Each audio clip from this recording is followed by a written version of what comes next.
Bonjour à tous. Aujourd'hui, je ne vais pas développer un thème particulièrement, mais je vais faire plusieurs citations à la gloire de notre Seigneur Jésus-Christ.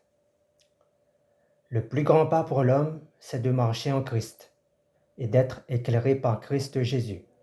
Le plus petit pas pour l'homme, c'est de marcher par sa propre sagesse. La science a tout intérêt de prouver que Dieu n'existe pas, car si elle pouvait prouver que Dieu existe, alors elle perdrait de son éclat, elle tomberait de son piédestal. Elle cesserait d'être adorée, d'être un veau d'or. Aucun homme n'est devenu un pécheur par lui-même, et c'est pour cela que Dieu veut que tous les hommes soient sauvés, par le sang précieux de son Fils unique, Jésus le Christ. La connaissance de Dieu en nous, la vie de Dieu en nous, la sagesse de Dieu en nous, c'est par Christ. Le plan de Dieu pour nous sauver, c'est Christ. La nourriture de Dieu pour nous, c'est Christ. L'Église, c'est le corps de Christ, et la bouche et les paroles de l'Église, c'est Christ. Le corps ne doit pas parler à la place de la tête, c'est-à-dire à la place de Christ. Sinon, ce serait une Église à deux têtes. Message à l'athée. Si tu arrives à me prouver scientifiquement que la vérité existe, alors je pourrais te prouver scientifiquement que Dieu existe, car Dieu est la vérité. Dans le jardin d'Éden, l'homme a eu accès à la connaissance du bien et du mal par Satan, par sa ruse, au moyen du mensonge. Dans le nouveau jardin d'Éden, l'homme est enseigné dans la connaissance du bien et du mal, par la vérité, par l'évangile de Christ, dans la justice, dans l'équité et dans l'amour. Le mensonge a enchaîné l'homme dans la connaissance du bien et du mal. La vérité a affranchi l'homme de la connaissance du bien et du mal. Par la CBM, Satan a assombri les yeux et les cœurs de toute l'humanité. Et Dieu, par son esprit, illumine les yeux et les cœurs de ceux qui sont en Christ, car Christ seul peut éclairer les ténèbres en nous. Nos offenses et nos péchés prouvent que nous sommes morts aux yeux de Dieu. Éphésiens 2, verset 1.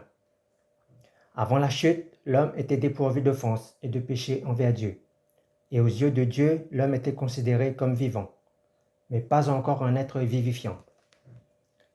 Éphésiens 5, verset 9. Car le fruit de la lumière produit en nous par le Saint-Esprit et en Christ consiste en toutes sortes de bonté, de justice et de vérité. Le fruit de la CBM consiste en toutes sortes d'œuvres mauvaises, d'injustice et de mensonges. Éphésiens 5, verset 11. Les œuvres des ténèbres sont infructueuses et condamnables. Les œuvres de la lumière, c'est-à-dire de Christ, produisent en nous des fruits qui nous libèrent de la mort. Celui qui a l'ignorance en lui prouve qu'il n'a pas Christ en lui. Éphésiens 4, verset 8. Et c'est pour cela que Dieu dit, « Mon peuple périt par manque de connaissance. » Car la connaissance de Dieu en nous, c'est Christ. Et cette connaissance qui surpasse toute intelligence, c'est Christ en nous. Tout homme qui n'a pas Christ en lui périt par ignorance. La mort est entrée dans l'homme par Adam, par l'intermédiaire de Satan. La vie est venue par un seul homme, c'est Jésus, le Christ de Dieu. Si la mort est entrée dans l'homme par un seul homme, cela voudrait dire qu'avant, elle ne se trouvait pas dans l'homme, et donc en principe, l'homme ne pouvait pas mourir. Dieu dit à Adam, si tu manges le fruit de la CBM, certainement tu mourras. Donc si Adam n'avait pas consommé le fruit de la CBM, alors il n'aurait pas connu la mort. Autrement dit, il serait devenu immortel. Et si Adam n'avait pas consommé le fruit de la CBM et que physiquement, plusieurs siècles après, il mourrait, donc cela voudrait dire que même si Adam n'avait pas consommé le fruit de la CBM, il serait mort quand même. Que ce soit biologiquement ou spirituellement. C'est absurde, car cela contredirait Dieu dans sa parole. Dieu affirme que si vous mangez, certainement vous mourrez. Donc je pense que Adam et la création étaient prévus par Dieu pour être immortels. Beaucoup pensent qu'Adam n'était pas créé immortel, donc cela voudrait dire que même s'il n'avait pas consommé le fruit de la CBM, il aurait connu la mort, quand même. Et donc dire si vous mangez, cela n'a aucun sens.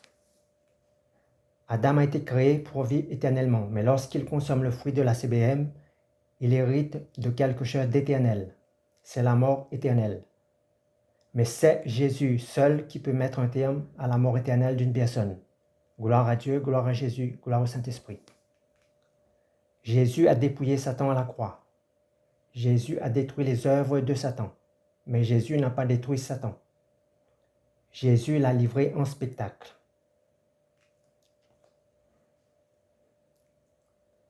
Tout homme qui n'a pas Christ en lui est comme un puits bouché, taré, sec.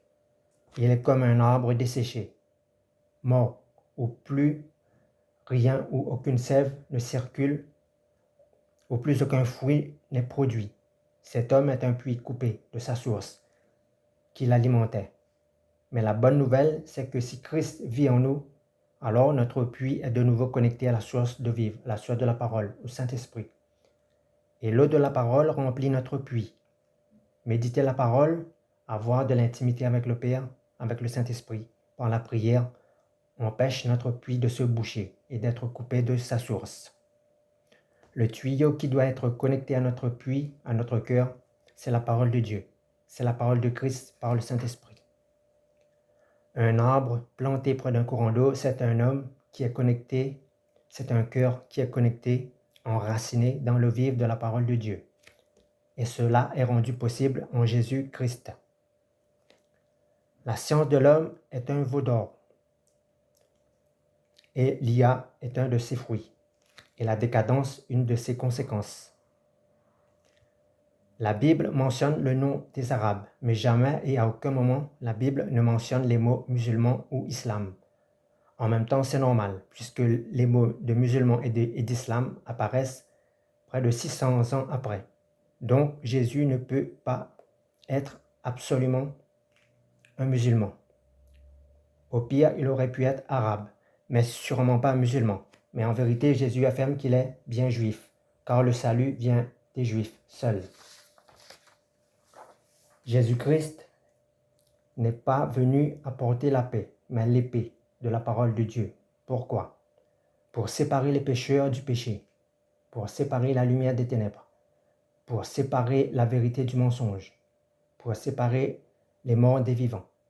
Jésus vient faire en nous ce que le Père a fait dans le jardin d'Éden avec Adam et Ève. Le Père avait planté de tous les arbres et aussi l'arbre de vie et l'arbre de la connaissance du bien et du mal. Jésus vient séparer en nous la lumière et les ténèbres. Jésus met tout ce qu'il y a de bien en nous dans un arbre de vie planté dans notre cœur et Jésus met tout ce qui est mauvais en nous dans la CBM planté dans notre cœur. Et Jésus nous équipe afin de dominer et d'assujettir cette ACBM. Alors que dans l'ancien jardin d'Éden, Adam et Ève n'étaient pas équipés pour dominer et assujettir l'ACBM. Et c'est le contraire qui est arrivé. Jésus est venu séparer en nous l'impur du pur, le saint du débauché. Jésus a amené la division, non pas pour diviser les hommes entre eux, mais pour diviser les hommes d'avec le péché, d'avec l'ignorance, d'avec les œuvres du diable. Diviser le mensonge d'avec la vérité. Dieu veut que tous les hommes soient sauvés, car Dieu sait qu'aucun pécheur n'est devenu pécheur par lui-même. Le premier homme est devenu pécheur par la ruse, et le reste de l'humanité est devenu pécheur par le premier homme. Aucun homme sur la terre n'est infaillible, aucune prédication, aucun discours, aucune science, aucune sagesse, aucune loi, si ce n'est la parole de Dieu seule. Lorsque les hommes sur un même verset biblique arrivent à avoir une compréhension différente, voire opposée, c'est parce qu'ils sont faillibles dans leur compréhension, dans leur interprétation, et cela produit des contradictions, à savoir que Dieu dit une vérité et son contraire. Lorsque des chrétiens s'opposent sur un même verset, le plus sage est de ne pas aller au-delà de ce qui est écrit, car au-delà de ce qui est écrit, c'est la division, c'est l'orgueil, et Dieu n'est pas glorifié.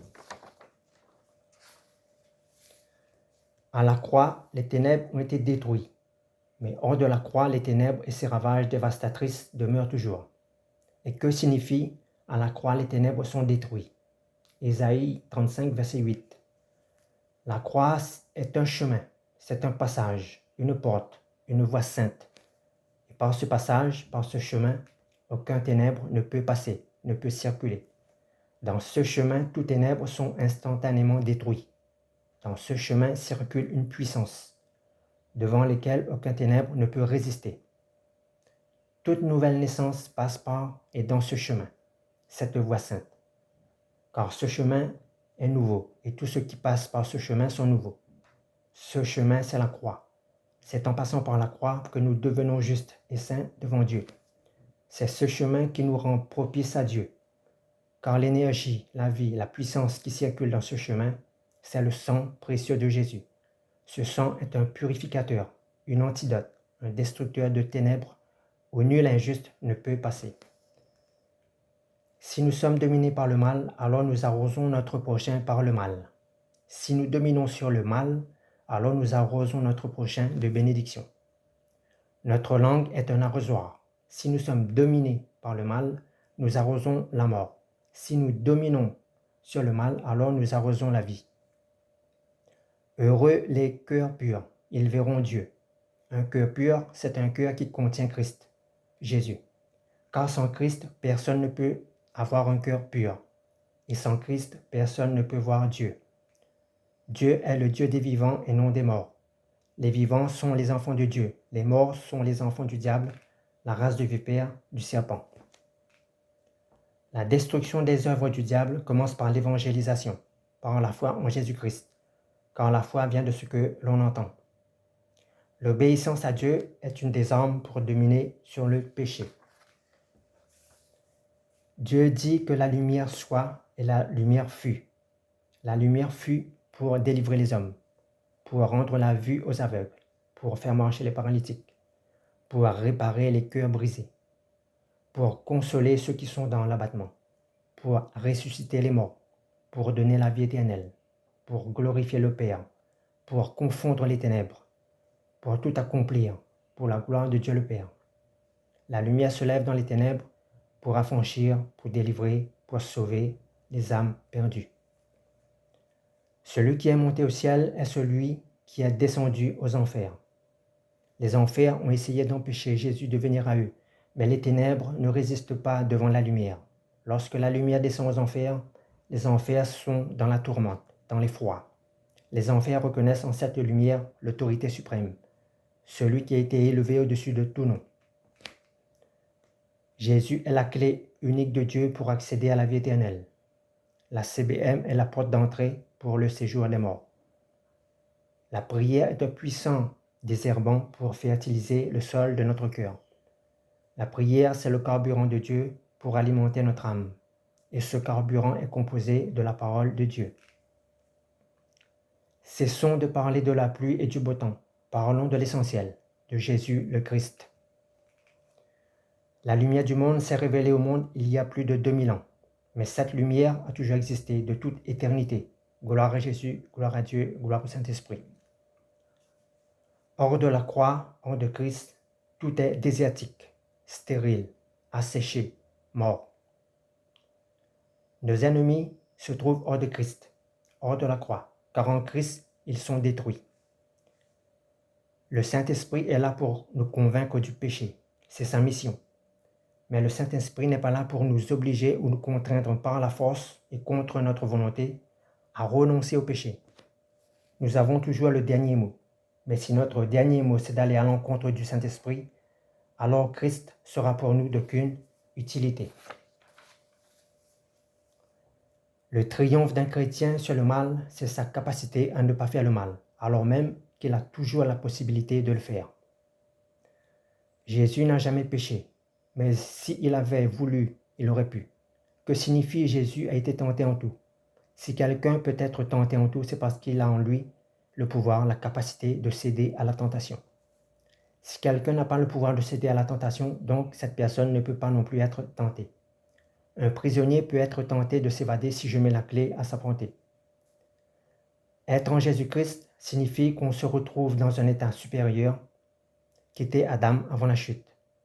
En Jésus-Christ, non seulement les fruits de la CBM se retrouvent à l'extérieur de nous, et en plus nous dominons sur la CBM. Nous avons la clé de la CBM. Nous pouvons l'ouvrir et le fermer. En Christ, Dieu ne nous demande plus de ne pas consommer le fruit de la CBM, car c'est déjà fait. Mais en Christ et par Christ, Dieu nous demande de nous affranchir de la CBM. Dieu nous demande d'extirper de notre cœur ce fruit maudit et de le replacer à l'extérieur de notre cœur, afin que ce fruit se retrouve non plus en nous, mais devant nous.